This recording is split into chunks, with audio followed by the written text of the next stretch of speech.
मैं बिल्कुल सर यही मैं जानना चाह रही हूँ कि टीएमसी अभी 3 बार से सत्ता में रही सर, 15 साल सत्ता में रही ममता बनर्जी। अचानक से क्या ये जो आह्वान कर रही हैं विजय जी, ये उनको राज्य में जरूरत पड़ रही है अपने तमाम साथियों की, या वो केंद्र की राजनीति की तरफ देख रही हैं? वो चाह रही हैं कि इंडिया अलायंस को तो कम से कम मजबूत करें, अभी नहीं तो 2029 में तो कम से कम बीजेपी को रोकें। ये राज्य और केंद्र की बात नहीं, ये उनके वजूद की बात है। सबसे पहले कि उनका वजूद बचा रहे तो राज्य में भी चाहिए और केंद्र में इसलिए चाहिए क्योंकि अभी राज्य में तो इतना बड़ा झटका लगा है, तो वहाँ से कोई स्पेस जो केंद्र में बची हुई है और राहुल जी के अलावा जो स्पेस वो ले सकती हैं या राहुल जी की जगह ले सकती हैं, उसमें से स्पेस की कोशिश करें। और इसमें कोई बहुत ऐसा हैरानी वाली बात नहीं, सब ऐसे ही दल करते हैं, हारते हैं जीतते हैं, तो हारते हैं तो सब लोग ये बात करने लगते हैं कि हाँ सबको साथ चलना चाहिए जितना जल्दी समझ में आ जाए। और तृणमूल कांग्रेस टूटेगी इसमें कोई ऐसी बात नहीं है। तृणमूल कांग्रेस अभी सत्ता में थी 2021 में, तब भी टूट रही थी। जो आज भारतीय जनता पार्टी की सरकार है उनके सारे गमछे, तो उसमें से ज़्यादातर लोगों के गमछे अभी तक टीएमसी के ही थे, खुद मुख्यमंत्री समेत। तो ऐसा नहीं है कि टीएमसी, और जब हार गई है तो ज़्यादा चांसेस हो गए हैं कि उनकी पार्टी टूट जाए, बहुत सारे लोग निकल जाए, और दरवाजा तो खुला हुआ। विजय जी तब पार्टी नहीं टूटी थी, लोग टूट रहे थे। हाँ, वो पार्टी का मतलब वही बात है, लोग निकल रहे हैं तो पार्टी टूट रही है और दरवाजा तो खुला हुआ ही है इधर।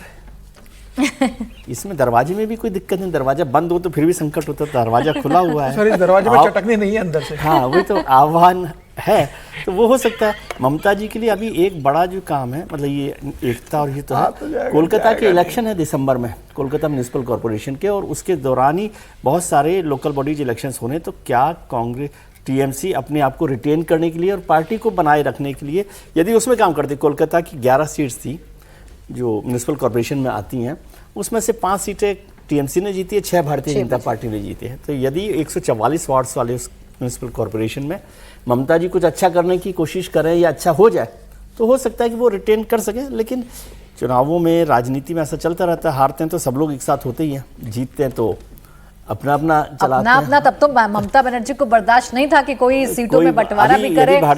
टीएमसी जीत जाती और सरकार बना लेती तो तब थोड़ी ना जरूरत होती सारी होती क्या। तो लेकिन अब मुश्किल वक्त है, तो मुश्किल वक्त में अपने याद आते हैं ममता बनर्जी को, भी याद आ जाए तो अच्छी बड़ी बात। नहीं, मुश्किल वक्त में यहाँ तक कि उन्होंने सीपीआई एमएल को भी एक्सेप्ट किया कि नक्सल बचा कहाँ है।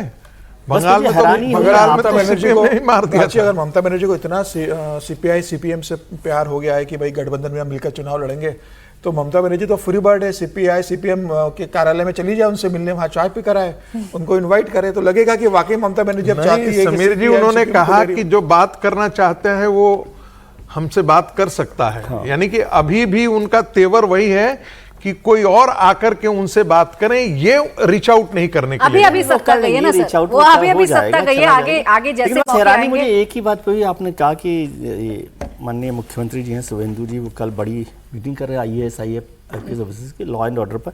जाहिर है लॉ एंड ऑर्डर वहाँ का बड़ा इशू है। फिर आपने कहा भ्रष्टाचार पर भी, तो भ्रष्टाचार पर भी बैठक करेंगे मुख्यमंत्री जी? नहीं सर, मुख्यमंत्री हैं सर वो, तो फाइलें अपनी भी देखेंगे या जो फाइलें बंद हो गई हैं वो बंद हो गई हैं? वो तो कहते हैं सर कि वो ममता बनर्जी ने जानबूझ करके मेरे खिलाफ लगाया था। वो तो नैरेटिव बहुत आसानी से बीजेपी ने समझाया ना कि वो ममता के साथ थे शुभेंदु, तो इस वजह से हो रहा था। अब वॉशिंग मशीन वाले आरोप तो खैर लगते ही हैं भारतीय जनता पार्टी पर। वॉशिंग मशीन से बड़ा वाला मामला है।